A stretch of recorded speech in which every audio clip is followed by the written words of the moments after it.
Hi అండి. అందరికీ నమస్కారం. Welcome to my channel. ఈ వీడియోలో ఏపీ ఉద్యోగ పెన్షనర్లకు మంచి రోజులు, అధికారిక ప్రకటన, ఉద్యోగులకు చెల్లింపులు అనే తాజా సమాచారం గురించి వివరాలు వీడియోలో తెలుసుకుందాము. వీడియో అయితే ఎక్కడ కానీ స్కిప్ చేయకుండా ఎండ్ వరకు చూడండి. అప్పుడే ఇన్ఫర్మేషన్ పూర్తిగా అర్థమవుతుంది. వీడియో చూస్తున్న ప్రతి ఒక్కరు వీడియోకి లైక్ చేయండి ఫ్రెండ్స్. వీడియోతోటి ఉద్యోగ పెన్షన్ మిత్రులతో అయితే షేర్ చేయండి. కొత్తగా మన ఛానల్ చూస్తున్న వారు సబ్స్క్రైబ్ చేసుకోకుంటే వెంటనే మన ఛానల్ అయితే సబ్స్క్రైబ్ చేసుకోండి. దీని ద్వారా నేను చేసే లేటెస్ట్ వీడియోస్ అన్నీ మీ వరకు రీచ్ అవుతాయి. ఇక ఆలస్యం చేయకుండా వివరాల్లోకి అయితే వెళ్ళిపోదాము.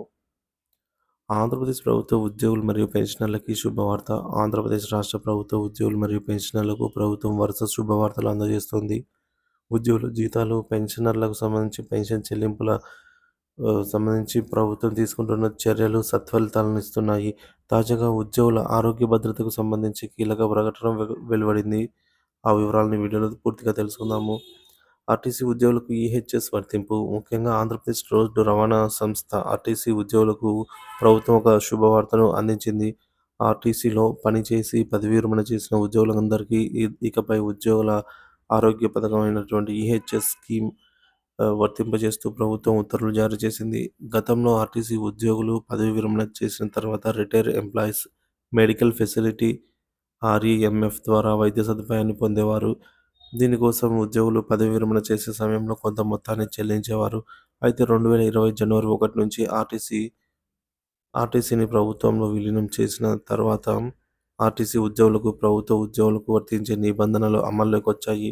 ఈ క్రమంలో పదవీ విరమణ చేసిన ఆర్టీసీ ఉద్యోగులకు ఈహెచ్ఎస్ వర్తింపు చేయకపోవడంతో ఒకవైపు ఆర్ఈఎంఎఫ్ రద్దు కావడం, మరోవైపు ఈహెచ్ఎస్ వర్తింపు కాకపోవడంతో వైద్య ఖర్చులకు తీవ్ర ఇబ్బందులు ఎదుర్కొంటున్నారు. ప్రభుత్వంతో విలీనమైన తర్వాత ఏటా 600 మంది పైగా ఆర్టీసీ ఉద్యోగులు పదవీ విరమణ చేస్తున్నారు. వీరందరి వైద్య సదుపాయం లేకపోవడంతో తీవ్ర ఇబ్బందులు పడుతున్నట్టు గుర్తించిన వైద్య ఉద్యోగ సంఘాలు జేఏసీగా ఏర్పడి పెద్ద ఎత్తున ఆందోళనలు చేపట్టాయి. ఈ విషయంపై ఉద్యోగ సంఘాలు ప్రభుత్వానికి, ఉన్నతాధికారులకు అనేకసార్లు విజ్ఞప్తి చేశారు. దీనిపై స్పందించిన ప్రభుత్వం RTC MD CH Dwaraka Tirumalarao గారు నివేదిక తెప్పించుకొని పరిశీలించి అనంతరం ప్రభుత్వ ప్రధాన కార్యదర్శి ఎండీ కృష్ణబాబు ఈహెచ్ఎస్ అమలుకు ఉత్తర్వులు జారీ చేశారు. ఈ ఉత్తర్వులలో ఈహెచ్ఎస్ అమలుకు సంబంధించి విధి విధానాలను కూడా పొందుపరిచారు. ఉద్యోగ సంఘాల హర్షం. ప్రభుత్వం తీసుకున్న ఈ నిర్ణయం పట్ల ఆర్టీసీ అంబులెన్స్ యూనియన్ రాష్ట్ర అధ్యక్ష ప్రధాన కార్యదర్శులు Palisetti Damodararao, GV Narsaiah, national Mazdoor union రాష్ట్ర అధ్యక్ష ప్రధాన కార్యదర్శులు PV Ramanareddy, Y Srinivasarao, APSRTC and workers federation రాష్ట్ర కమిటీ వేర్వేరు ప్రకటనలో హర్షం వ్యక్తం చేశారు. ఈ నిర్ణయం ఆర్టీసీ ఉద్యోగులకు ఎంతో ఊరట ఇస్తుందని వారు తెలిపారు. ఇతర ప్రయోజనాలు.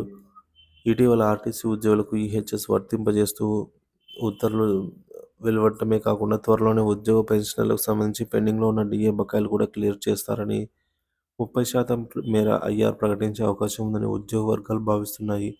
ప్రభుత్వం ఉద్యోగుల సంక్షేమానికి కట్టుబడి ఉంటుందని ఈ చర్యలు తెలియజేస్తున్నాయి. ఆంధ్రప్రదేశ్ ప్రభుత్వ ఉద్యోగులు మరియు పెన్షనర్ల సంక్షేమం కోసం తీసుకుంటున్న చర్యలు అభినందనీయం. రానున్న రోజుల్లో మంచి శుభవార్తలు వింటామనైతే ఆశిద్దాం.